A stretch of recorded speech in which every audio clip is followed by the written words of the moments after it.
Everywhere, GBS.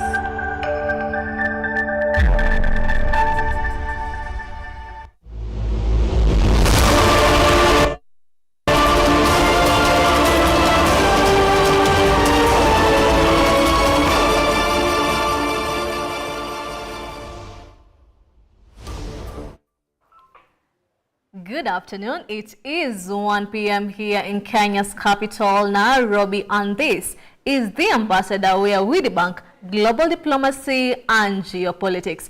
We begin this bulletin whereby Tanzania is gearing up for its elections, but the uncertainty clouds the political atmosphere as key parties say they are not ready to participate as the National Electoral Commission moves forward with preparation for Tanzania's upcoming general election. Cracks are emerging within the political landscape.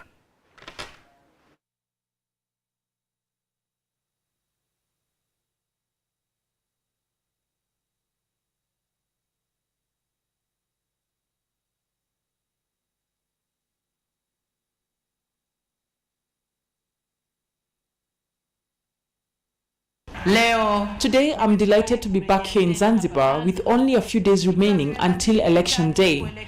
So those who said we have a matter to attend to in October, the matter is on the field now. So it's time to gear up and to go implement it. My call to you, my fellow citizens, is for all of you to go and cast your vote.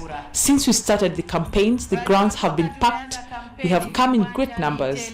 However, these numbers will have no meaning if we do not translate them into votes in the ballot boxes.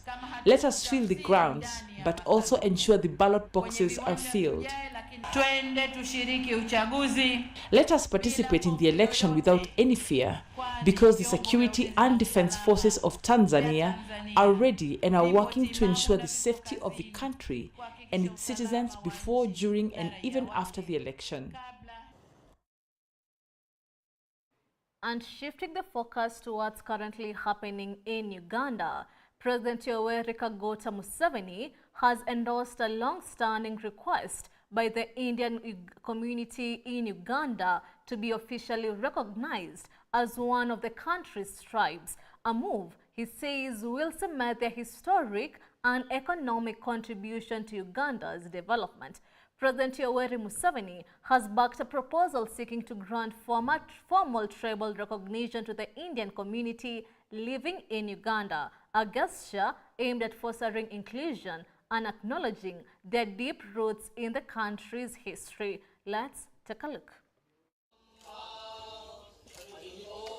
Addressing members of the Indian Association of Uganda at State House Entebbe, President Museveni said the Indian community has long been an integral part of Uganda's social and economic fabric.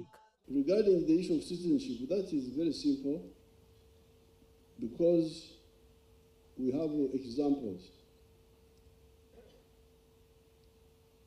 All these Ugandan groups came from somewhere. Even the indigenous tribes. You find some of them came from Cameroon, all the way here. Others came from Egypt, through Ethiopia. Museveni noted that while Indians may have originated from Asia, many were born and raised in Uganda, contributing significantly to the nation's trade, health, education, and manufacturing sectors. Our people of northern Uganda came not so long ago from Sudan. Then even in the time of the British, if you go to a place called Bombo, there is a group of people called Nubians. Even Idi Amin was like a Nubian himself. These Nubians came as soldiers of the British, and they stayed here. They are now part of Uganda. They are, if you read the list of the tribes, they are mentioned, the Nubian tribe. They live near Bombo. So the Bahindi is plural. If it is one, we say Muhindi. So the Bahindi definitely qualify because they they came at the same time as the Nubians, because they were all initially brought by the British. The endorsement comes after years of advocacy by the Indian community, which has sought official recognition to reflect their cultural presence and patriotic commitment to Uganda. It's our great honor and joy to celebrate with you all Diwali, the Festival of Lights. As we gather here this evening at the State House, our hearts are filled with the warmth and spirit as we keep our Indian culture alive.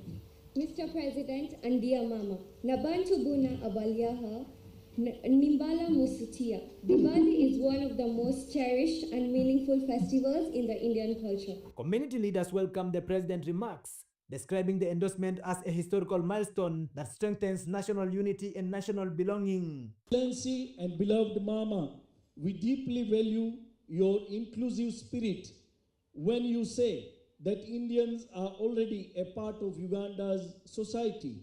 It fills our hearts with pride and belonging. We humbly seek your continued support, your blessings toward formal recognition of Bahindi as one of the tribes in Constitution.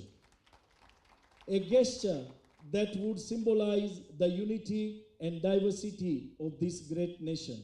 In support of that, we have a petition signed by prominent members of the community that we will humbly present to the Honorable Parliament. The recognition, once formalized by Parliament, will make Indians the first non-African group to be officially classified as Ugandan tribe, a move expected to enhance cultural integration. As Uganda continues to celebrate its diversity, the move signals a new chapter in the nation's effort to embrace all who call it home. President Museveni's endorsement now sets the stage for further discussions in Parliament as Uganda looks towards an inclusive and a united future. Davis Karani for GBS News. It was now time for a 3-day Asia visit after touring the Middle East days ago to declare a major development in regards to ceasefire between Israel and Gaza. U.S. President Trump landed in style in Malaysia, a country that played host to the Asian summit. Trump signed huge deals with Asian leaders, as Matthew Perez now reports. U.S. President Donald Trump touched down in the southeastern nation of Malaysia in style as he was received by Malaysian Prime Minister Anwar Ibrahim for the 47th Annual Association of Southeast Asian Nations.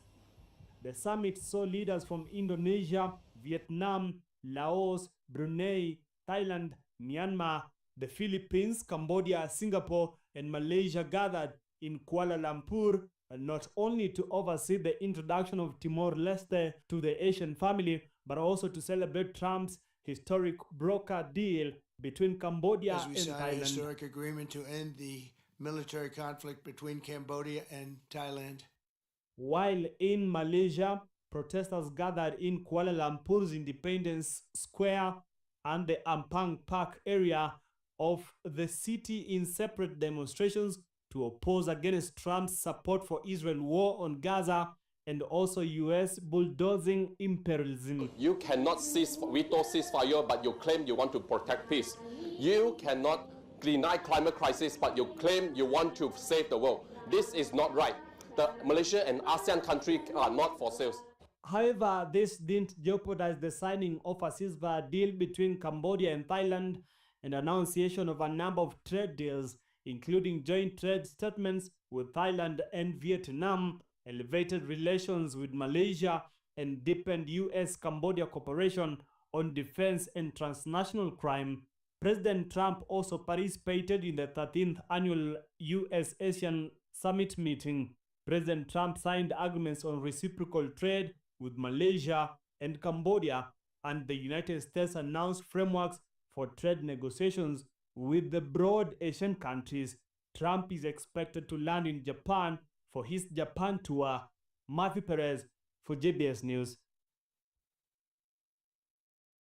And now we shift the focus to elections happening in Argentina, where Argentinian President Javier Milei's party has pulled off a stunning win in the country's elections according to early results, boosting his ability to push forward with his radical overhaul of the economy, including free market reforms and deep austerity measures. Milei's party, Lalipad Avanza, scored 40.84% of the votes cast for members of Congress on Sunday, compared with 31.64% for the opposition Peronist coalition. Early results have shown. Let's take a listen. Victory for Javier Milei, despite implementing one of the harshest austerity plans in this country's history. His party won by the landslide on Sunday's midterm elections across the country. This is the result of the mandate we assumed in 2023. Today, people from La Carga to Ushuaia confirmed that we are going to change the future of our country. Nationwide, Milei's party, La Libertad Avanza, got 64 seats in the House of Disputes, up from 37, from 6 senators to 20. Milei's popularity has suffered in recent months due to public frustration with his cuts to public spending and a corruption scandal tied to his sister, who also serves as his chief of staff. For many, Milei managed to galvanize those who did not want a comeback from the Peronistas, led by former President Cristina Fernández and the governor of Buenos Aires, Axel Kicillof, who says the Peronist party will continue to fight for those in need. We will continue to work for social justice, that our natural resources and our industry, our production and our people have to depend on Argentina and not on a foreign power. US President Donald Trump played a crucial role in the lead up to the elections, providing Argentina with $20 billion swamp amid financial trouble. Trump said the United States will do whatever is necessary to prevent Argentina from becoming a failed state. Analysts say Milei needs to broaden his support base. We need a Milei with a negotiating capacity that we have not seen so far. It's not part of his ideology or how we understand politics. He's still an outsider who's learning many things. He has an opportunity. Hopefully, he will use it. Milei has managed to reduce his fiscal deficit and inflation. But for many, his biggest challenge is to reactivate an economy where millions continue to struggle and have not seen the benefits of his promised economic reforms. Reporting for GBS TV, I'm Paul M. Minor. And now to matters in elections in Cameroon. 4 people have now been confirmed dead after protests continue after the alleged win of President Paul Biya. Paul Biya took office in 1982, having served now for more than 4 decades. Let's take a listen at that report. I am the winner, and in case somebody can demonstrate the contrary, we are ready. Cameroon is a nation on edge. Tension and uncertainty grip the streets as the country waits for the official results of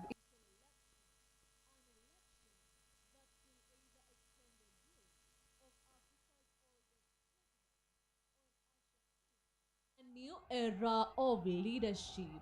Provisional results from the National Vote Counting Commission show 92-year-old President Paul Biya leading with just over 53% of the votes.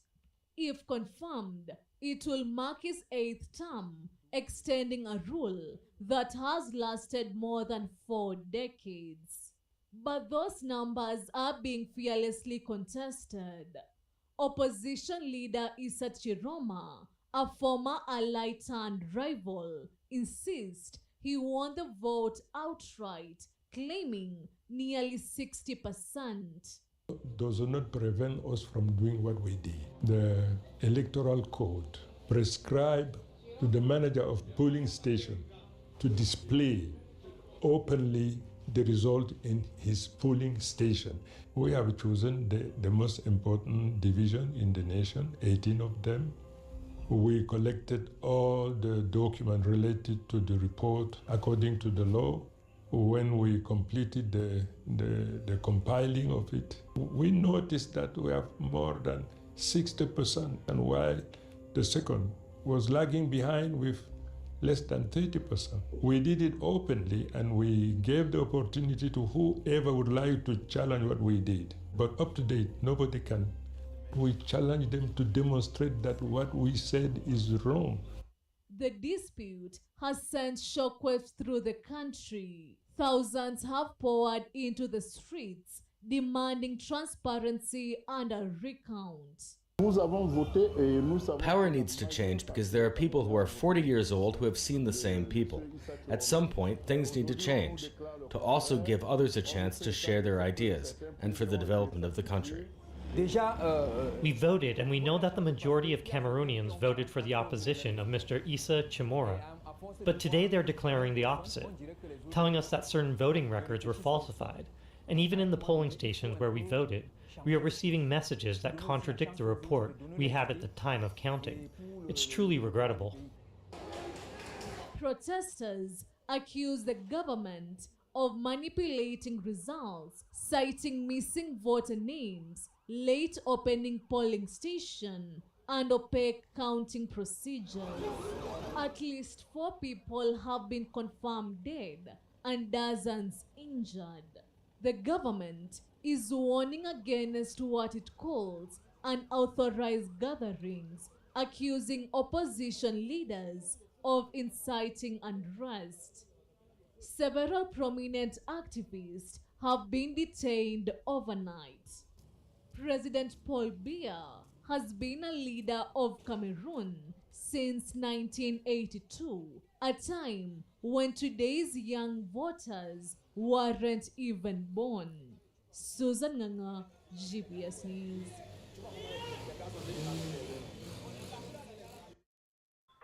And with that, we'll keep you more updated on those elections. And that brings us to the end of today's edition. I'm your Ambassador Susan Nganga, and this has been The Ambassador. Stay with us for more continuous updates throughout the day, and be sure to tune in to GBS TV Africa. Until next time, have a good afternoon.